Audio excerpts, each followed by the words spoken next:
কোনো মুসলমান নরনারী যদি এই 13টি বিষয় আমরা অনুসরণ করি তাহলে অবশ্যই পরকাল আমাদের জন্য সফল সাকসেস হয়ে যাবে। জোরে বলি সুবহানাল্লাহ।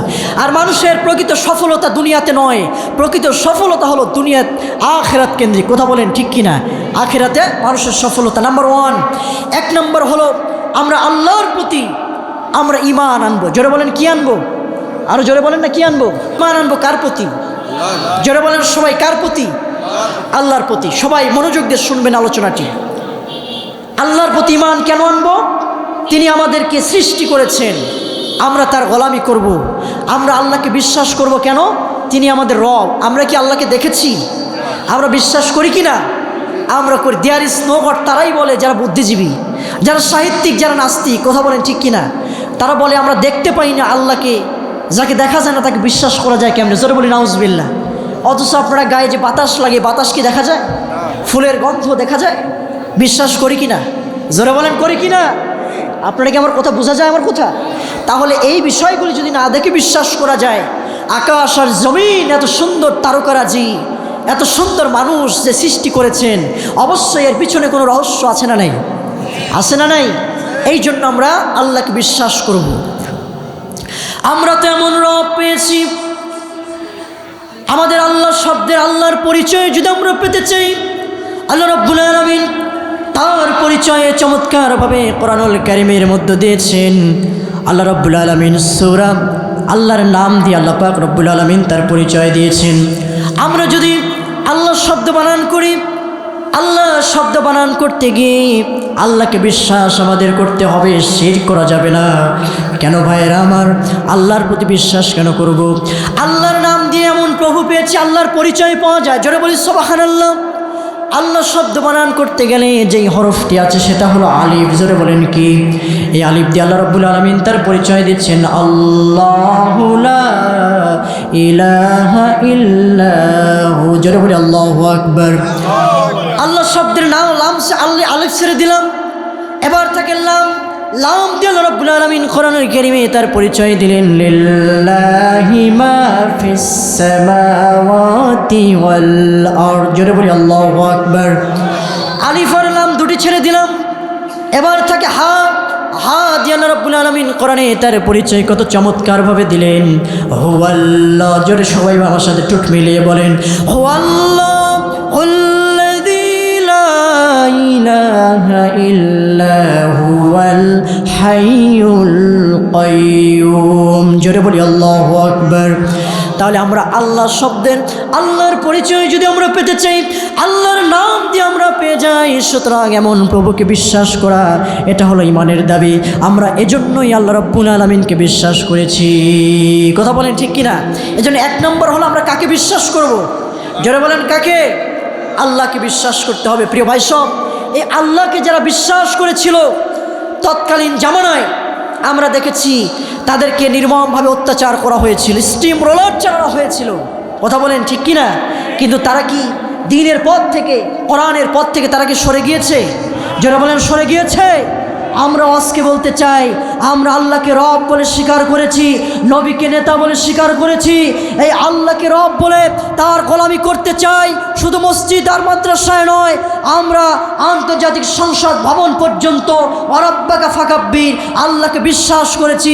এই আল্লাহর নামের তাকবীর দিয়ে আমরা বাংলা জমিনকে মুখরিত করতে চাই। আওয়াজ দিয়ে বলেন ঠিক কিনা? আমরা এখন ঈমান এনেছি, আল্লাহকে 1 নম্বর বিশ্বাস করতে হবে, কারণ সকল আমলের প্রথম হচ্ছে ঈমান। যারা বলেন কি? ঈমান। এই ঈমান যারা এনেছিল তাদেরকে আমরা দেখেছি নির্মমভাবে অত্যাচার করা হয়েছিল। আমার নবীজির কোনো অপরাধ ছিল? নবীজির কোনো দোষ ছিল? দোষ ছিল না। আমার নবীকে তায়েফের ময়দানে রক্তে রঞ্জিত করেছে, সাহাবায়ে কেরামদেরকে রক্তে রঞ্জিত করেছিল। আমার নবীজি উহুদের প্রান্তরে দান দান মোবারক শহীদ করেছে। আমার নবীজি শিয়াবি আবু তালেবে বন্দি থেকেছে। কথা বলেন ঠিক কিনা? প্রিয় ভাই সব, ঈমানের পথ এত সহজ নয়, ঈমানের পথ অনেক কঠিন। ঈমান আনলে কি হবে? আল্লাহ পাক সেটাও কোরআন কারীমের ভিতরে বলছে। আল্লাহ পাক বললেন ঈমান আনলে কি হবে? ইন্নাল্লাযীনা আমানু ওয়া আমিলুস সালিহাতি কানাত লাহুম জান্নাতুল ফিরদাউসি নুজুলা। জোরে বলি আল্লাহু আকবার। নিশ্চয়ই যারা ঈমান আনবে আর যারা নেক আমল করবে কানাত লাহুম জান্নাতুল ফিরদাউসি নুজুলা, নিশ্চয় আল্লাহ পাক তাদেরকে জান্নাতুল ফিরদাউসের মেহমান বানিয়ে দিবেন। জোরে বলি সুবহানাল্লাহ। কিন্তু আমরা কেমন ঈমান আনতে চাই? আমরা তো ঈমান আনি, ঈমান আনার পরে এক কাপ চা আর পানের কাছে ঈমান বিক্রি হয়ে যায়। কথা বলেন ঠিক কিনা? ঠিক বলেন না? এইটা সামনে নির্বাচন আসতেছে, কথা ঠিক কিনা বলেন? আমাদের এক কাপ চা আর আমাদের পানের বিনিময়ে আমাদের এই ভোটটি অন্য জায়গায় দেওয়ার কারণে আজকে তারা আমাদের মাথার উপরে জালিম পাথরের মতো চেপে বসেছিল। কথা বলেন ঠিক কিনা? আমরা আগামীতে আর এই ভুল করতে চাই না। কথা বলেন ঠিক কিনা? আমরা দেখতে চাই কারা জাতির দায়িত্ব নিতে চায়, কারা হযরত ওমরের মতো দেশ শাসন করতে চায়। এই নলেজ আল্লাহ পাক সবার ভিতরে কম বেশি দিয়েছে কি দেন নাই? আমরা তাদেরকেই আমরা নেতৃত্বের স্থানে বসাবো ইনশাআল্লাহ। দেখুন হযরতে আবু বকর রাদিয়াল্লাহু তাআলা আনহুকে নির্মম ইতিহাস কিভাবে আমি আপনাদের শোনাই। আমাদের কবরের প্রস্তুতি, আমাদের আখিরাতের প্রস্তুতি 13টি। জোরে বলেন কয়টি? নাম্বার 1, 1 নম্বর হলো ঈমান। জোরে বলেন কি? এই ঈমান আনার কারণে হযরত আবু বকরকে নির্মমভাবে অত্যাচার করা হয়েছে। আমার নবীজি যখন তায়েফের ময়দানে রক্তে রঞ্জিত হলেন, নবীজি যখন রক্তে রঞ্জিত হয়ে পড়ে আছে, আমার নবীজি রক্তে রঞ্জিত হয়েছে, ক্ষতবিক্ষত হয়েছে শরীর, পেটে ক্ষুধার যন্ত্রণায় কয়েকটি দিন থেকে খাবার নেই। এমন সময় হযরত আবু বকর রাদিয়াল্লাহু তাআলা আনহু নামাজে দাঁড়িয়েছে। কাফেররা আমার নবীকে নামাজের ভিতরে রক্তাক্ত, কাফেররা হযরত আবু বকরকে নামাজের মধ্যে রক্তাক্ত করেছে। হযরত আবু বকর নামাজের মধ্যে যখন দাঁড়িয়ে গেলেন, কাফেররা নামাজের মধ্যেই হযরত আবু বকরের শরীর থেকে ক্ষতবিক্ষত করেছে। কারণ হলো ঈমানের চেয়ে আল্লাহর প্রতি। জোরে বলেন কার প্রতি? আল্লাহকে রব বলে স্বীকার করার কারণে রক্তাক্ত করলেন। হযরত আবু বকরের শরীর থেকে ক্ষতবিক্ষত হয়ে গেল। এমন সময় হযরত আবু বকর যখন সেজদা দিয়ে দিলেন, সেজদা দেওয়ার পরে কাফেররা হযরত আবু বকরের মাথার উপরে সেই কাঠের খড়ম জুতা দিয়ে যখন আঘাত করলেন, হযরত আবু বকরের লাকটা বোচা হয়ে গেল। এমন সময় নামাজ শেষ করে হযরত আবু বকর হুঁশ কখনো বেহুশ হয়ে যায়। এমন সময় হযরত আবু বকর চিন্তা করলেন, এই করুণ সিচুয়েশনে ঈমান আনার কারণে কাফেররা আমার উপরে নির্যাতন করেছে। এমন প্রতিকূল অবস্থার ভিতরে বিশ্বনবীর দরবার ছাড়া আমার দ্বিতীয় যাওয়ার কোনো জায়গা নেই। হাঁটি হাঁটি পা পা করে হযরতে আবু বকর বিশ্বনবীর দরজায় গিয়ে নক করলেন। আল্লাহর নবী সঙ্গে সঙ্গে দরজা খুলে দিলেন। আল্লাহর নবী হযরত আবু বকরের দিকে লক্ষ্য করলেন। লক্ষ্য করার পরে দেখলেন হযরত আবু বকরের শরীরটা ক্ষতবিক্ষত হয়ে আছে। হযরত আবু বকরের শরীর থেকে রক্ত ঝরছে। ক্ষতবিক্ষত শরীর দেখে আল্লাহর নবী প্রশ্ন করলেন, রে আবু বকর, ও আবু বকর, তোমার শরীরটা তো রক্তে রঞ্জিত করলো কারা? আল্লাহর নবী বললেন, আবু বকর রে, তোমার শরীর থেকে রক্ত যেইভাবে প্রবাহিত হচ্ছে, তুমি অসুস্থ হয়ে যাবে, শহীদ হয়ে যাবে, হয়তো বা তুমি মারাও যেতে পারো রক্ত শূন্যে। এমন সময় হযরত আবু বকরকে বললেন, আবু বকর রে, তোমার শরীর থেকে রক্ত বের হচ্ছে মেনে নিলাম, তোমার যে সুন্দর দাঁত, যে সুন্দর লাকটি আছে, তোমার লাকটা বোচা হয়ে গেল কেমনে রে আবু বকর? এমন সময় আল্লাহর নবীর কথা শুনে হযরত আবু বকর বললেন, ইয়া রাসূলুল্লাহ, ইয়া হাবিবাল্লাহ, আমি যখন নামাজের মধ্যে দাঁড়িয়ে গেলাম, কাফের বেঈমানরা আমাকে রক্তে রঞ্জিত করলেন, ক্ষান্ত হলেন না। তারা তাদের পায়ের যখন তারা কাঠের খড়ম জুতা দিয়ে আমার মাথায় যখন আমি সিজদা দিয়ে দিলাম, ওই কাফের বাচ্চারা আমার মাথার উপরে যখন আঘাত করলো, আমি আবু বকরের লাকটা বোচা হয়ে গিয়েছে। আল্লাহর নবী বললেন, আবু বকর রে, তোমার শরীর থেকে অনেক রক্ত প্রবাহিত হচ্ছে। আল্লাহর নবীর কথা শুনে হযরত আবু বকর বললেন, ইয়া রাসূলুল্লাহ, এমন সিচুয়েশন মক্কায়, এই প্রতিকূল অবস্থার ভিতরে আমাদের এখন থাকা যাবে না, আপনাকে ঘরে থাকা যাবে না, কারণ যে কোনো মুহূর্তে ওই কাফেররা আপনার ঘরে এসে আপনাকে আক্রমণ করতে পারে। আল্লাহর নবী, চলুন একটা আউটসাইডে চলে যেতে হবে। বিশ্ব নবীর সঙ্গে সঙ্গে হযরত আবু বকরের সঙ্গে করে নিয়ে আউটসাইডে চলে গেলেন আমার নবীজি। আউটসাইডে যাওয়ার পরে নবীজি তন্ন তন্ন করে খুঁজছে কোথাও মোষের পাল, গাভীর পাল পাওয়া যায় কিনা, সেখান থেকে একটু দুধ দহন করে আবু বকরকে পান করাবেন। কোথাও মোষের পাল, গাভীর পাল নবীজি পেলেন না। সঙ্গে সঙ্গে হাঁটি হাঁটি পা পা করে যখন সামনে অগ্রসর হলেন, এমন সময় আল্লাহর নবী দেখতে পেলেন একটা বালক রাখাল, সে ছাগলের রাখালকে দেখতে পেলেন। বিশ্বনবী রাখালের সামনে গিয়ে বললেন, রাখাল রে, আমাদেরকে তুমি চিনো নাকি? আমরা প্রত্যেক একজন ব্যক্তি, আমাদেরকে তোমার এই ছাগলের মধ্য থেকে একটা ছাগল যদি আমাকে দিতে, আমার আবু বকর কয়েকটা দিন থেকে না খেয়ে আছে, ক্ষুধার যন্ত্রণায় শরীর থেকে রক্ত প্রবাহিত হচ্ছে, ঈমান আনার কারণে কাফের রক্তাক্ত করেছে রে, ও রাখাল একটা ছাগল কি দেওয়া যাবে?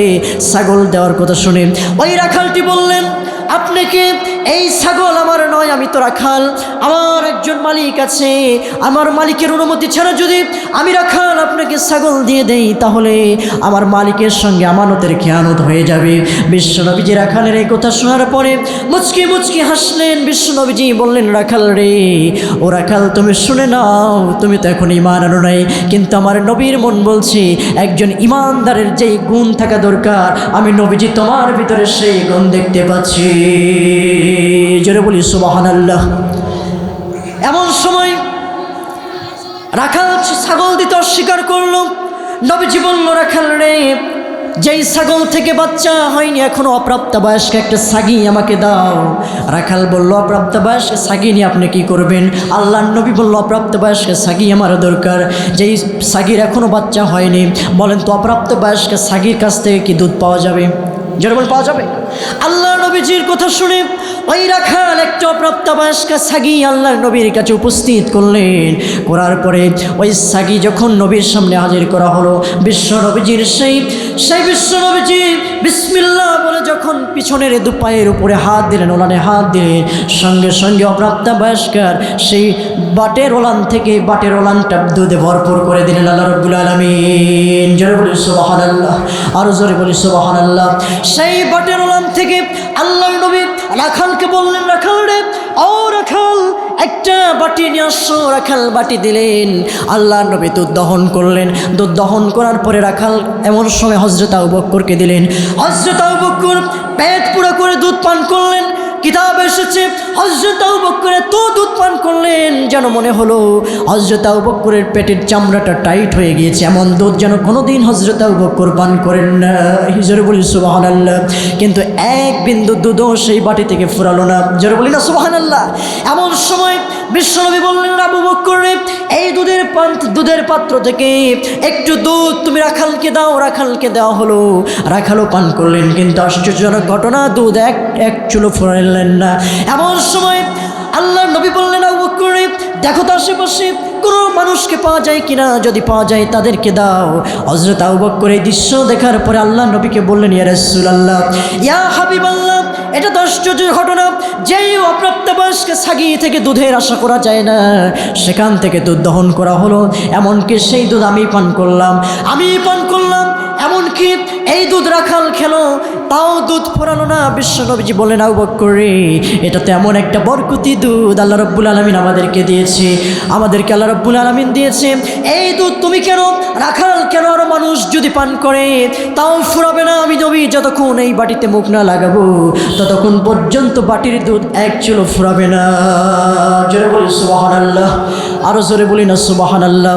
আমার ভাইয়েরা, এই দৃশ্য দেখার পরে ওই বালক রাখালটি আশ্চর্য হয়ে গেলেন। বালক রাখাল বললেন, আপনি কে? আপনাকে তো চিনি না, তবে আমার মন বলে আপনি বলেন তো সত্য করে, সেই মক্কার জমিনে আব্দুল্লাহর পোলা মোহাম্মদ আপনি কি না? যারা বলি সুবহানাল্লাহ। আল্লাহ নবী বললেন, ও রাখাল, অবশ্যই আমি, তোমার দৃষ্টিটা ভুল হয়নি, তোমার ধারণার টার্গেট ঠিক আছে, আমি সেই নবী, আমি আব্দুল্লাহর পোলা মোহাম্মদ রাসূলুল্লাহ সাল্লাল্লাহু আলাইহি ওয়াসাল্লাম। এমন সময় রাখাল বললেন, ও নবীজি, আমাকে সেই দোয়াটি শিখিয়ে দিন, যেই দোয়াটি আপনি পড়েছেন, আমার যখন ক্ষুধা লাগবে আমি সেই বকরির ওলান থেকে হাত দিব, দুধ পান করে আমি খাবো। নবীজি বললেন, রে রাখাল, তুমি তো মুশরিক আছো, ঈমান এখনো গ্রহণ করো নাই, তুমি যদি দোয়া পড়ো তোমার দোয়া হবে না। আগে যদি তুমি দোয়া পড়ে দুধ বের করতে চাও, আগে সেই ঈমানের গুণে গুণান্বিত হতে হবে। জোরে বলি সুবহানাল্লাহ। জোরে বলেন, কি আনতে হবে? এমন সময় রাখাল পরে নিল। রাখাল বলল, নবীজি, আমি আর জাহান্নামী মানুষ হয়ে থাকতে চাই না। রাখাল পরে নিল, আশহাদু আল্লাহ, বলেন আমার সাথে সকলে, আশহাদু আল্লাহ ইলাহা ইল্লাল্লাহু ওয়াহদাহু লা শারীকা লাহু وأشهد أن محمدا عبده ورسوله জোরে বলি আল্লাহু আকবার। ওই রাখাল বালক রাখাল অন্য কোনো রাখাল নয়, সাধারণ কোনো ব্যক্তি নয়, ওই রাখাল হলো আব্দুল্লাহ ইবনে মাসউদ রাদিয়াল্লাহু তাআলা আনহু। জোরে বলি সুবহানাল্লাহ। আমার ভাইয়েরা, এই কথা বলার উদ্দেশ্য হলো ঈমান আনার কারণে আমার নবীকে অনেক রক্ত ঝরাতে হয়েছে, সাহাবায়ে কেরামদেরকে জীবন দিতে হয়েছে, এর উপরে প্রতিষ্ঠিত হয়েছে ইসলাম। কথা বলেন ঠিক কিনা? যারা বলেন ঠিক কিনা? এই ইসলামকে মাটির সঙ্গে মিশিয়ে দেওয়ার জন্য ইহুদি খ্রিস্টানদের ষড়যন্ত্র বাংলার জমিনে আসে না নাই? যারা বলেন আসে না নাই? মুশরিকরা চায় ইউরিদুনা লিউতফিউ নূরাল্লাহি বিআফওয়াহিহিম আল্লাহু মুতিম্মু নূরিহি ওয়ালাউ কারিহাল মুশরিকুন। মুশরিকরা চায় তাদের মুখের ফু দিয়ে এই জমিন থেকে ইসলামকে নিভিয়ে দিতে। যারা বলেন নাউজুবিল্লাহ।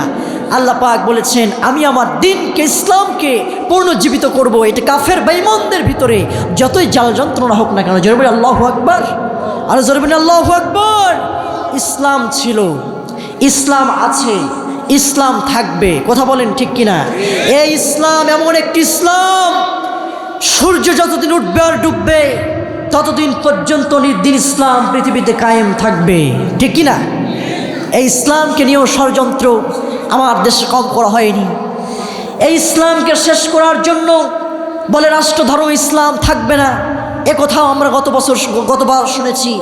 প্রিয় ভাই সব, ইসলাম আমাদের কোনো দলে, যারা বলেন ইসলাম কি কোনো দলে?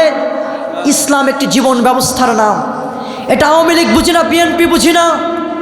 আমাদের স্বীকার করতে হবে আমরা জাতিতে মুসলমান, যারা কালেমা পড়েছেন জাতিতে মুসলমান। আমাদের ধর্মীয় গ্রন্থ আল কোরআন আর আমাদের নেতা হযরতে মুহাম্মদ সাল্লাল্লাহু আলাইহি ওয়াসাল্লাম, এর বাইরে কি কিছু আছে? যারা বলেন আছে, তাহলে ইসলামকে নিয়ে ষড়যন্ত্র করলে আমরা তাদেরকে দাঁত ভাঙা জবাব দিতে রাজি আছি। কথা বলেন ঠিক কিনা? আর জবান ঠিক কিনা? এই ইসলাম ছিল, ইসলাম আছে, ইসলাম থাকবে। তোমরা কি মনে করেছো এই বাংলার জমিন থেকে ইসলামকে উৎখাত করতে চাও? ইসলাম ধর্ম এমন একটি ধর্ম, তোমরা কি মনে করেছো ইলেকট্রিকের সেই বাল্বের মতো তোমরা কি মনে করেছো সুইচ অফ করে দিবে? তোমরা কি মনে করেছো সেই বাতির মতো কেরোসিনের তেলের যেই বাতিতে ফু মারলে বাতি নিভে যায়? ইসলাম ধর্ম এমন, তোমরা আইন পাস করে ইসলামকে মাটির সঙ্গে মিশিয়ে দিবে। তোমরা মনে রাখবে এই ইসলামকে শেষ করার জন্য তৎকালীন জামানায় ফেরাউন সংগ্রাম করেছিল। তৎকালীন জামানায় ফেরাউনের মুখোমুখি ভেবে হযরত মূসা আলাইহিস সালাম দাঁড়িয়ে গিয়েছিল। ইসলামকে শেষ করার জন্য নমরুদ দাঁড়িয়ে গিয়েছিল। নমরুদের বিপক্ষে দিন ইসলামকে কায়েম করার জন্য হযরত ইব্রাহিম আলাইহিস সালাম দাঁড়িয়ে গিয়েছিল। এই ইসলামকে শেষ করার জন্য, এই ইসলামকে মাটির সঙ্গে মিশিয়ে দেওয়ার জন্য তৎকালীন জামানায় আবু জাহেল ষড়যন্ত্র করেছিল। আবু জাহেল শেষ হয়ে গিয়েছে। আল্লাহ নবী চেষ্টা করেছিলেন, ইসলাম কায়েম হয়েছে। সেই ইসলাম আমরা গ্রহণ করেছি, মুসলমান হয়েছি। আমাদের রক্ত যদি দিতে হয়, আমাদের জীবন দিতে হয়, তবুও এই ইসলামকে আর মসজিদ মাদ্রাসা খানকায় রাখতে চাই না। আমরা ইসলামকে একটি পরিপূর্ণ জীবন ব্যবস্থা, Islam is the complete code of life, আমরা সেই পরিপূর্ণ জীবন ব্যবস্থা হিসাবে আন্তর্জাতিক সেই সংসদ ভবন পর্যন্ত ইসলাম দিয়ে, কোরআনের আইন দিয়ে আমরা বাংলাদেশ পরিচালনা করতে চাই। আওয়াজ দিয়ে বলেন মুসলমান, কথা ঠিক কিনা? আমার ভাইয়েরা, ফেরাউন ষড়যন্ত্র করেছিল এই ইসলামকে নিভিয়ে দেওয়ার জন্য। আল্লাহ পাক চিল্লতির সঙ্গে বিদায় করে দিয়েছেন। ইসলাম ঠিকই আছে, ফেরাউন শেষ হয়ে গিয়েছে, নমরুদ শেষ হয়ে গিয়েছে, আবু জাহেল শেষ হয়ে গিয়েছে। তারপরে এখন ইন্টারন্যাশনাল টয়লেট। আমরা দেখেছি এদেশে 16,000 বছর হায়াত পেয়েছিল ফেরাউন ইসলাম শেষ করার জন্য, ইসলাম শেষ করতে পারে নাই। আমার দেশের স্বৈরাচার হায়াত পেয়েছিল 16 বছর, তিনি চেষ্টা করেছে, ইসলামকে শেষ করতে পারে নাই, বরঞ্চ তারাই শেষ হয়ে গিয়েছে। আগামীতেও যারা কিয়ামত পর্যন্ত রাজশাহীর ময়দান থেকে বলতে চায় ইসলামকে শেষ করতে চায়, তারাই শেষ হয়ে যাবে, ইসলাম ঠিকই থাকবে। আওয়াজ দিয়ে বলেন মুসলমান, কথা ঠিক কিনা? তাহলে ইসলাম একটি জীবন ব্যবস্থার নাম। ইসলাম নিয়ে কোনো ষড়যন্ত্র আমরা মেনে নিতে রাজি নাই। কথা বলেন ঠিক কিনা? তাহলে আমাদের আখিরাতের প্রস্তুতি কয়টি? জোরে বলেন তো প্রিয় ভাইয়েরা। 13টি। নাম্বার 1, 1 নম্বর আমাদের ঈমান আনতে হবে। জোরে বলেন কি আনতে হবে? ঈমান আনতে হবে। নাম্বার 2 নম্বর হলো আমাদের তাকওয়া অর্জন করতে হবে। জোরে বলেন কি অর্জন? তাকওয়া, আল্লাহর ভয়। এটা হলো শ্রেষ্ঠ ওয়াজ। ঈমান আনার পরে একজন মুমিন যদি আল্লাহর প্রতি ভয়, মানুষের ভয় এবং আল্লাহর ভয়। আমাদের ভয় তো রবের আছে, আমাদের ভয় তো রবের না। কথা বলেন ঠিক কিনা? যদি এখনই প্রশাসন দাঁড়িয়ে যায় আমরা সবাই চুপচাপ, ঠিক কিনা? কিন্তু আমার দেশের এই ভাষা আন্দোলনের মতো 1971 সালের মতো আমরা দেখেছি 5ই আগস্টের আমার দেশের কৃতি সন্তান শহীদ আবু সাঈদ, তিনি কামানের মুখোমুখি দাঁড়িয়ে তিনি বলেছে, আমি মানুষের অধিকার আদায়ের জন্য আমি সংগ্রাম করছি, জীবন দেব, তবুও পাক হানাদার বাহিনীর কাছে আমি মাথা নত করব না। তিনি শহীদ হয়েছে, আমার দেশের মুগ্ধ শহীদ হয়েছে। আজ সেই বাংলাদেশের লাল সবুজের পতাকা অর্জন করেছি। সুতরাং আমরা যদি আবারও সেই 1971 সালের মতো আমাদের সেই 52 সালের মতো যদি 5ই আগস্টের মতো আবারও যদি সেই আমাদের কোরআনকে বিজয়ী করার জন্য মাঠে ডাক আসে, আবু সাঈদের মতো আমরা বুক পেতে দিতে বুলেটের সামনে রাজি আছি কিনা মুসলমান? রাজি আছি কিনা? তাহলেই কোরআন বিজয় হবে। যেভাবে আমরা ভাষা আন্দোলন করেছি, সাকসেস হয়েছি, 1971 সালে আমরা সাকসেস হয়েছি, আমরা 5ই আগস্ট থেকে আমরা স্বৈরাচারকে স্বৈরাচার মুক্ত বাংলাদেশ গঠন করেছি। আমরা যদি আগামীতে এই কোরআনকে রাষ্ট্রীয় ভবন পর্যন্ত ইসলামিক একটি কান্ট্রি করতে চাই, আমাদের আবারও আবু সাঈদের মতো বুক পাতার প্রয়োজন আছে। কথা বলেন ঠিক কিনা? কিন্তু হয়তো আগামীতে আমাদের এই বিষয়টা সহজ হবে একটা সিলের মাধ্যমেই, হয়তোবা একটা সিল আগামীতে, একটা ভোট আগামীতে একটা মুজাহিদের কাজ করবে। কথা বলেন ঠিক কিনা? যারা বলেন ঠিক কিনা? আমরা ইসলামের পক্ষে থাকবো বলি ইনশাআল্লাহ। প্রিয় ভাইরা, নাম্বার 1 1 নম্বর ঈমান, 2 নম্বর হলো তাকওয়া। যারা বলেন কি? তাকওয়া। আল্লাহর ভয় যদি আমাদের ভিতরে এসে যায়, একজন ব্যক্তি নামাজে দাঁড়িয়ে যদি আল্লাহর ভয় তার ভিতরে এসে যায়, আমরা নামাজে যেইভাবে আল্লাহকে বিশ্বাস করে দাঁড়িয়ে যাই, আমরা ব্যবসা করতে গিয়ে যদি একজন ব্যবসায়িক যদি মনে করে, আহারে এই বানেশ্বর বাজারের কোনো ব্যবসায়িক যদি মনে করে, রে আমি খাদ্য ভেজাল দিচ্ছি, এই পৃথিবী দেখছে না কিন্তু আল্লাহ পাক আমাকে দেখছে, এই বিশ্বাস করলে কোনোদিন খাদ্যে ভেজাল দেবে না, ওজনে কম দিয়ে জাতির সঙ্গে প্রতারণা করবে না, মানুষের জমিনের আল ঠেলবে না, কখনোই মানুষের সঙ্গে প্রতারণা করবে না, কারণ তার ভয় আসবে আল্লাহর। জোরে বলেন কার? আল্লাহ পাক কোরআনের জন্য বলেছে, ইয়া আইয়ুহাল্লাযীনা আমানুত্তাকুল্লাহা হাক্কা তুকাতিহি ওয়া লা তামুতুন্না ইল্লা ওয়া আনতুম মুসলিমুন। জোরে বলি আল্লাহু আকবার। আল্লাহ পাক বললেন, হে বিশ্বাসীগণ, হাক্কা তুকাতিহি, তোমরা আল্লাহকে ভয় করার মতো ভয় করো, এবং ওয়ালা তামুতুন্না, তোমরা মৃত্যুবরণ করো না, ইল্লা ওয়া আনতুম মুসলিমুন, মুসলমান না হয়ে তোমরা মৃত্যুবরণ করো না। জোরে বলি সুবহানাল্লাহ। আমরা মুসলমান হব। জোরে বলেন কি হব? আমরা কি হব? মুসলমান হব। মুসলমান মানে আত্মসমর্পণকারী। আমার জীবন, আমার মরণ, কুলিনা সলাতি অনুসুকি ওয়া মাহইয়ায়া ওয়া মামাতি লিল্লাহি রাব্বিল আলামিন। নিশ্চয়ই আমার নামাজ, আমার কুরবানি, আমার জীবন মরণ বিশ্বের প্রতিপালক একমাত্র কার জন্য? জোরে বলেন না কার জন্য? আল্লাহর জন্য। আমরা ভয় করব কাকে? আল্লাহকে। আরো জোরে বলেন কাকে? আল্লাহকে। না রবকে ভয় করা যাবে? এদেশের মানুষকে ভয় করা যাবে? আমরা ভয় করব কাকে? আরো জোরে বলেন কাকে? আল্লাহ যেন কবুল করে। নাম্বার 3 নম্বর হলো আমরা ন্যায় প্রতিষ্ঠা করব। আমরা কি প্রতিষ্ঠা করব? আমরা ন্যায় প্রতিষ্ঠা করব। প্রিয় ভাই সব, আমার দেশে ন্যায় সুবিচার নেই, ন্যায় নেই, নীতি নেই। আমরা দেখেছি গত আগস্টের আগে আমাদের প্রিয় রাহাবার কলিজার টুকরো শহীদ আল্লামা দেলোয়ার হোসেন সাঈদী সাহেবকে আপনারা চিনেন? আপনারা চিনেন? আপনারা কেন, সারা বিশ্বের মানুষ যাকে চিনে, সেই রত্নকে আমরা হারিয়েছি। আমাদের কলিজার টুকরো হৃদয় স্পন্দন শহীদ আল্লামা দেলোয়ার হোসেন সাঈদী সাহেব পৃথিবীতে ন্যায় প্রতিষ্ঠিত না থাকার কারণে আমরা দেখেছি জালিমরা তাকে ইঞ্জেকশনের মাধ্যমে দুনিয়ার বুক থেকে বিদায় করেছে। ঠিক কিনা? আমরা যদি দুনিয়ার আদালতে বিচার না পাই, আল্লাহর আদালতে অবশ্যই বিচার পাবো। কথা বলেন মুসলমান, ঠিক কিনা? এই জন্য আমরা ন্যায় প্রতিষ্ঠা করব। ন্যায় যদি প্রতিষ্ঠা হয়, সেই ওমরে ফারুক বলেছিল, এই ফরাতের কুলে যদি একটা কুকুরও না খেয়ে মারা যায়, কিয়ামতের ময়দানে ওমরে ফারুককে আসামির কাঠগড়ায় দাঁড়িয়ে আল্লাহর সামনে জবাবদিহি করতে হবে। যেন বলি সুবহানাল্লাহ। হযরত ওমরে ফারুক ন্যায় যদি প্রতিষ্ঠিত হয়ে যায়, কেমন বিচার হবে?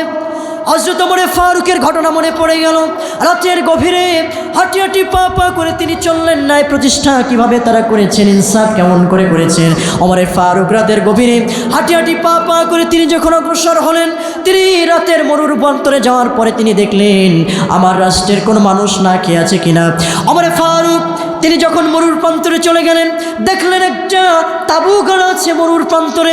সেখানে একজন মা তার কয়েকটা সন্তান ক্ষুধার যন্ত্রণায় কাতর হয়ে আছে, ক্ষুধার জ্বালায় তারা কান্না করছে। আর মা কি যেন অনেকক্ষণ থেকে দেখতে পেলেন ওমরে ফারুক একটা পাতিলের মধ্যে কি যেন রান্না করছে, আর যেন বলছে বাবারে একটু ওয়েট করো, একটু দাঁড়াও, কিছুক্ষণ পরে তোমাদের খাবার দেবো। ওমরে ফারুক বরদাস্ত করতে পারলেন না মায়ের আচরণটি, চলে গেলেন তাঁবুর কাছে।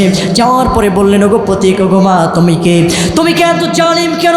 একটা মরুর প্রান্তরে এই গভীর রজনীতে তোমার সন্তানদেরকে কি যেন রান্না করছে, অনেকক্ষণ সময় হয়ে গেল অথচ খেতে দাও না। এমন সময় ওমরে ফারুকের কথা শুনে বললেন, ওগো প্রতীক, তুমি কে? তোমার তো আমি চিনি না, আমাকে জালিম বলতে পারবে না। কারণ হলো এই মদিনায় আমাদের বাড়ি নয়, আমরা দূরবর্তী একটা রাষ্ট্র থেকে এসেছি।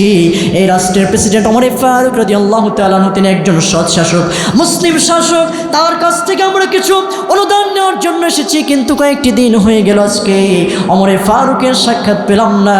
এই পাতিলে কোনো খাবার নেই, কয়েকটা পাথর দিয়ে আমি নাড়ছি আর আমার বাচ্চাদেরকে একটু আশ্বাস দিচ্ছি, বাবারে একটু দাঁড়াও, রান্না হয়ে গেল কোনো তোমাদের খেতে দেব, কিন্তু আল্লাহ শপথ করে বলি এই পাতিলে কোনো খাবার নেই। হযরত ওমরে ফারুক এই দৃশ্য দেখার পরে তার পায়ের তলে থেকে মাটি যেন থরথর করে কাঁপছে, সরে গেলেন। ওমরে ফারুক সঙ্গে সঙ্গে চলে গেলেন বাইতুল মালের কাছে। বাইতুল মালে গিয়ে আসলামকে বললেন, আসলাম রে, ও আসলাম, তুমি আমার কাঁধে বা রুটি আমার কাঁধে তুমি সেই আটার বস্তা নিয়ে এসে মাথায় উঠিয়ে দাও। আসলাম বললেন, আমিরুল মুমিনিন, আটার বস্তা বহন করার জন্য আমি আসলাম আছি, আপনি কেন বহন করবেন? ওমরে ফারুক বললেন, আসলাম রে, ও আসলাম, শুনে নাও, আমার মাথায় বহন করার মতো সুযোগ আমাকে করে দাও। কারণ আমার রাষ্ট্রে কয়েকটি দিন হলো একটা মহিলা তার সন্তান নিয়ে এসেছে, আমার কাছে এসেছে, কয়েকটি দিন থেকে না খেয়ে আছে। আল্লাহর দরবারে যদি আসামির কাঠগড়ায় আমাকে দাঁড় করায়, এর জবাব আমি দিতে পারবো না। ওমরে ফারুক হাঁটি হাঁটি পা পা করে আটার বস্তা মাথায় করে নিয়ে চলে গেলেন। যাওয়ার পরে রুটি বানালেন, হালুয়া তৈরি করলেন। এমন সময় বাচ্চাদেরকে ঘুম থেকে জাগিয়ে কোলের উপরে বসিয়ে নিয়ে বাচ্চাদের মুখে যখন তুলে দিলেন রুটি আর হালুয়া, বাচ্চাগুলি খেয়ে খেয়ে মুস্কি মুস্কি হাসে, জোরে বলে সুবহানাল্লাহ। ওমরে ফারুক এই কথা বলার পরে ওই মহিলাকে বললেন, ওগো মা, আপনি আগামীকাল ওমরের দরবারে, রাজ দরবারে লোকেশন বলে দিলেন, ওমরের দরবারে গিয়ে সাক্ষাৎ করবেন, সেখানে আমাকে দেখতে পাবেন। এমন সময় দিনের বেলা ওই মহিলা রাজপ্রাসাদে চলে এসেছে। আহারে আশ্চর্যজনক ঘটনা, রাতের গভীরে যেই প্রতীকটি, যেই প্রবীণ ব্যক্তিটি, ব্যক্তিটি আমাদের খোঁজ খবর নিয়ে আটার বস্তা মাটাই করে নিয়ে এসে হালুয়া রুটি তৈরি করে খাওয়ালেন। এত সাধারণ কোনো মানুষ নয়, এটাই হলো আমিরুল মুমিনিন। মহিলা আশ্চর্য হয়ে গেলেন। মহিলা বললেন, আমিরুল মুমিনিন, চিনতে ভুল করেছে, আমাদেরকে ক্ষমা করে দাও। আমিরুল মুমিনিন বললেন, মা, আর লজ্জিত করবেন না, আর লজ্জা দিবেন না। আমি রাষ্ট্রের প্রধান প্রেসিডেন্ট হওয়ার পরেও আমার রাষ্ট্রে আপনি কয়েকটি দিন না খেয়ে আছেন, আমি সময় মতো খবর নিতে পারিনি, এজন্য আল্লাহর দরবারে আসামির কাঠগড়ায় আমাকে দাঁড় করাবেন না। জোরে বলি সুবহানাল্লাহ। আমার ভাইয়ের, এমন শাসক আমরা বাংলার জমিনে দেখতে চাই, কথা বলেন ঠিক কিনা? এমন যদি হতো আমার দেশের শাসক হতো, ওমরেরই মতো হতো, আবু বকরের মতো, ঠিক কিনা? এমন যদি হতো আমার দেশের শাসক হতো, ওমরেরই মতো হতো, আবু বকরের মতো। এমন যদি হতো প্রজার দুঃখে তাদের চোখে আসতো না রে ঘুম, দেশের ভেতর পড়ে যেত শান্তি সুখের ধুম, ঠিক না? প্রজার দুঃখে তাদের চোখে আসতো না রে ঘুম, দেশের ভেতর পড়ে যেত শান্তি সুখের ধুম। গরিব দুঃখী ভুখা ডাগা নাহি পাওয়া যেত, যদি আমার শাসক হতো ওমরেরই মতো। এমন যদি হতো আমার দেশের শাসক হতো, ওমরেরই মতো হতো, আবু বকরের মতো। কথা বলেন ঠিক কি? এজন্য ওমরের মতো শাসক যদি হয়, তাহলে আল্লাহর ভয় যদি শাসকের ভিতরে ঢুকে যায়, সেই দেশটিও, সেই জায়গাটি আল্লাহ পাক সোনার টুকরায় করে দিবে। কথা বলেন ঠিক কি না? আমরা এমন শাসক দেখতে চাই কি চাই না? প্রিয় ভাইয়ের এই দায়িত্ব আপনাদের দিয়ে গেলাম, আমরা ইসলামের পক্ষে, জোরে বলেন ইসলামের পক্ষে। আসুন আল্লাহর ভয় 3 নম্বর ন্যায় প্রতিষ্ঠা করতে হবে, এবং 4 নম্বর হলো আমাদের দ্বীনের সঠিক এলেম আমরা অর্জন করব। জোরে বলি ইনশাআল্লাহ। আমি স্বল্প আমি সংক্ষিপ্ত করার চেষ্টা করছি।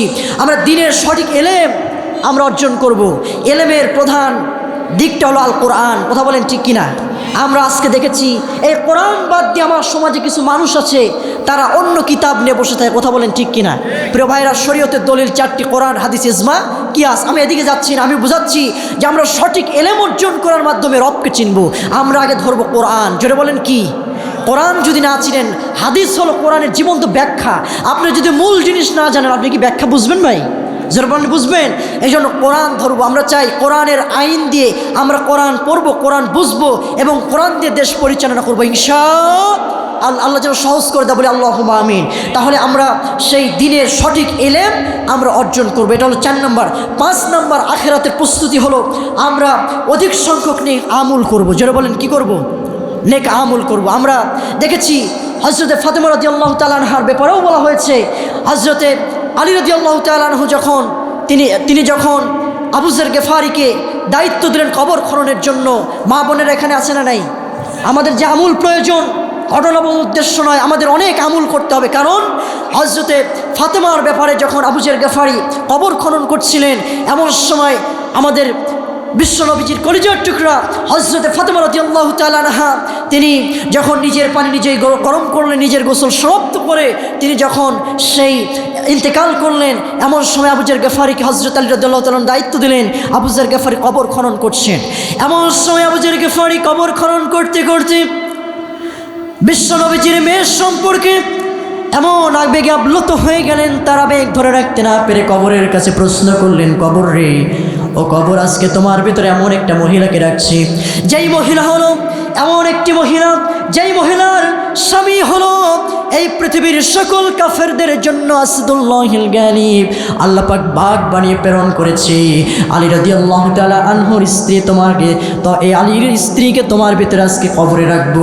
খবরদার তার সঙ্গে যেন কোনো করাচরণ না হয়, কোনো বেয়াদবি না হয়ে যায়।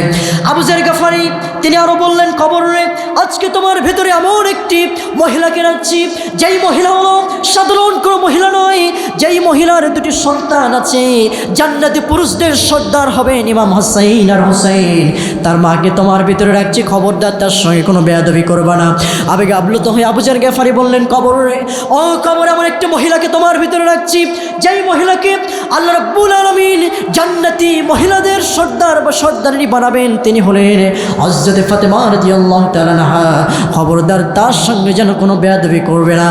এমন সময় আবু যর গেফারি শেষ যেই কথাটি বললেন, সেই কথা হলো, কবরে, তোমার ভিতরে এমন একটা মহিলাকে আমি রাখছি, যেই মহিলা হলো সাধারণ কোনো মহিলা নয়, যেই মহিলার বিষয়ে যেই নবীজি চন্দ্রকে ইশারা করলে চন্দ্র দ্বিখণ্ডিত হয়ে যায়। বিশ্ব নবীজি বলেছে, আমাকে যে ফাতেমাকে কষ্ট দিল, সে যেন আমাকে কষ্ট দিল। এই ফাতেমা বিশ্ব নবীর কলিজার টুকরাকে তোমার ভিতরে রাখছি, খবরদার তার সঙ্গে যেন কোনো পরাচরণ যেন না হয়, কোনো বেয়াদবি না হয়। এমন সময় হযরত আবু যর গেফারির এই কথাগুলি শোনার পরে কবর থেকে আওয়াজ ভেসে আসে, ও আবু যর গেফারি, তুমি শুনে নাও, ইসলাম কবুল করতে পারো ঠিক আছে, কিন্তু এই কবর এমন একটি জায়গা, কারো সুপারিশ কখনো গ্রহণ করা হবে না। মৃত্যুর পর থেকে শুরু হয়ে যাবে রিমান্ডকাল, এমন একটি জায়গা, যদি আমল ভালো হয় আবু যর গেফারি, কবর আমি তার সঙ্গে ভালো আচরণ করব, ভদ্র আচরণ করব, আমি তার সঙ্গে জান্নাতের বাগান হয়ে যাব।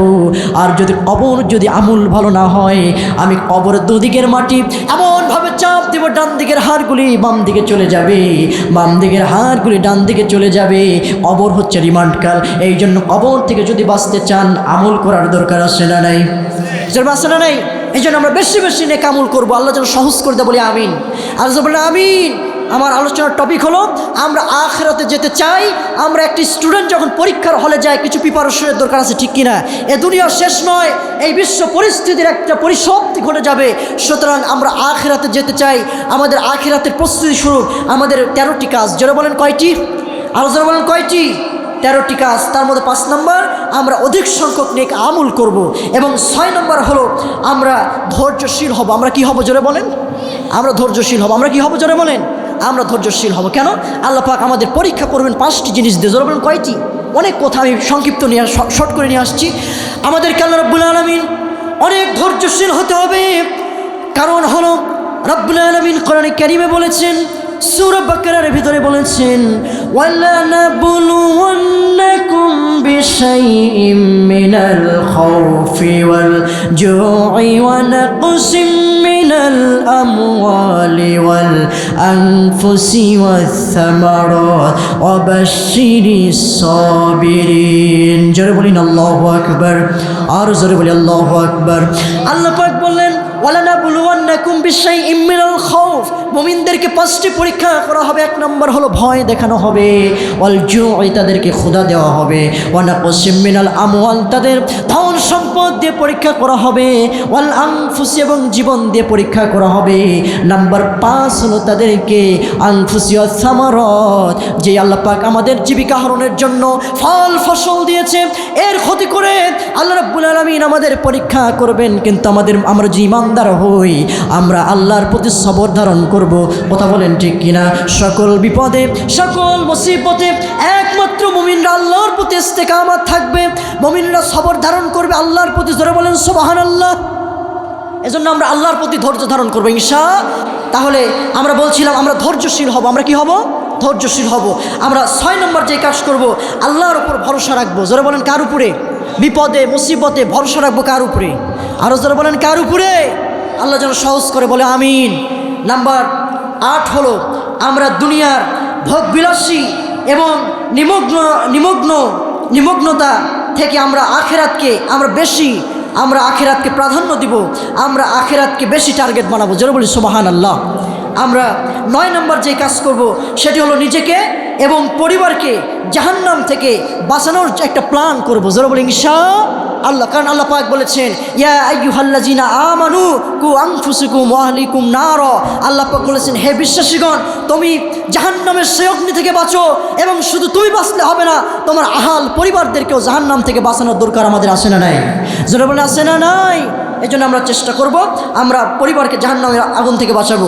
নাম্বার 10, আমরা বেশি বেশি তাওবা করব। যারা বলেন কি করব? আমাদের রাতে গুনাহ, দিনে গুনাহ, সব সময় আমাদের গুনাহ আছে না নাই? এই জন্য মাপ চাবো কার কাছে? আরও জোরে বলেন কার কাছে? আমরা তাওবা করব। তাওবা মানে ফিরে আস। আমরা কি করব? তওবা কবুলের শর্ত আছে, আমি দীর্ঘায়িত করব না, অনেক শর্ত আছে। তার মধ্যে নিজের ভুলের কথাগুলি আপনাদের স্বীকারোক্তি দিতে হবে, এবং আল্লাহকে হাজির নাজির বলে আপনাকে স্মরণ করে গুনাহ মাফের নিয়তে, এবং যেই অপরাধটি করেছেন আর কখনো করবেন না, ফিরে আসতে হবে দিনের পথে, সঠিক পথে। এটা তওবা করতে হবে।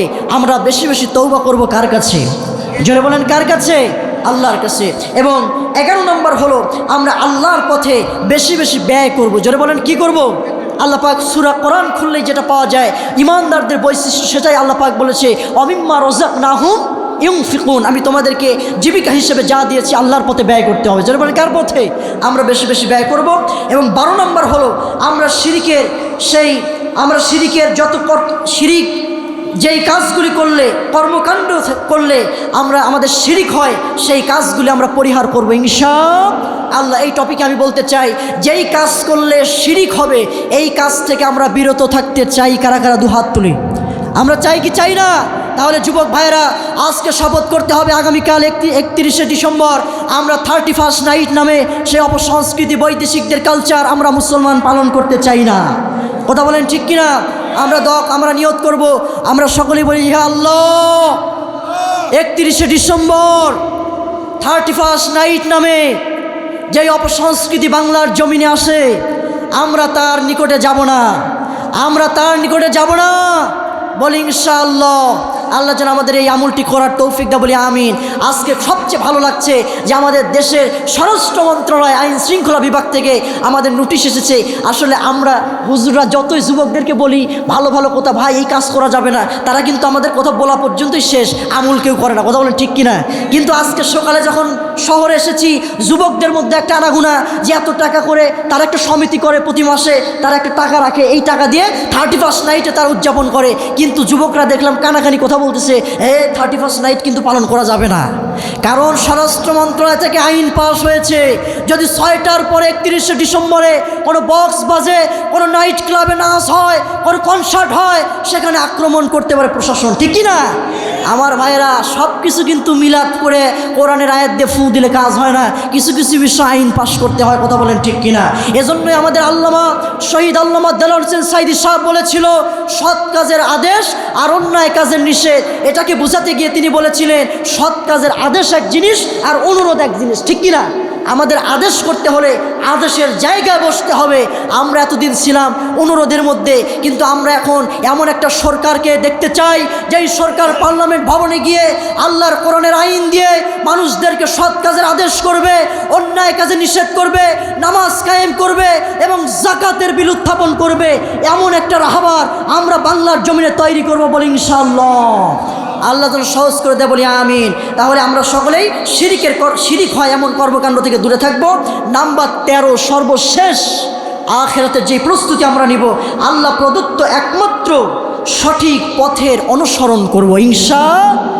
মানুষের তৈরি করা পথ, বানানো পথ, তাগুদের পথ, মানুষের তৈরি করা আইন, স্বামীর আইন, বাবার আইন, কোনো আইন চাই না, একমাত্র আল্লাহর আইন। আমরা আল কোরআনকে অনুসরণ করে আমরা বাঁচতে চাই, কথা বলেন ঠিক কিনা? মানে একমাত্র আল্লাহ প্রদত্ত একমাত্র সঠিক পথের অনুসরণ আমরা করতে চাই। তাহলে আখেরাত কেন্দ্রিক যে কথাগুলি আমি বলেছি, আমাদের আখেরাতের পূর্ব প্রস্তুতি হলো আমাদের কয়টি, জোরে বলেন তো? 13টি। নাম্বার 1, 1 নম্বর হলো আল্লাহর প্রতি ঈমান, 2 নম্বর হলো তাকওয়া অর্জন, 3 নম্বর হলো ন্যায় প্রতিষ্ঠা করা এবং 4 নম্বর হলো দ্বীনের সঠিক ইলম আমরা অর্জন করব এবং 5 নম্বর অধিক সংখ্যক নেক আমল করব। 6 নম্বর হলো আমরা ধৈর্যশীল হব। কি হব জোরে বলেন? ধৈর্যশীল। 7 নম্বর হলো আল্লাহর ওপর ভরসা রাখব।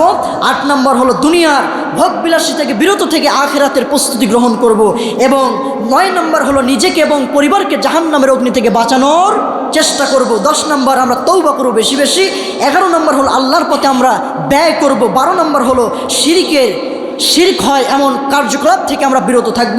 সর্বশেষ একমাত্র আল্লাহর প্রদত্ত একমাত্র সঠিক পথের আমরা অনুসরণ করব, সঠিক পথ অনুসরণ করব। আল্লাহ পাক যেন আমাদের সকলকেই এই 13টি কাজ বাস্তবায়ন করে আমাদের আখিরাতের প্রস্তুতি গ্রহণ করে যেন দুনিয়ার বুক থেকে বিদায় নেওয়ার তৌফিক দান করেন। আমরা আল্লাহু আমিন।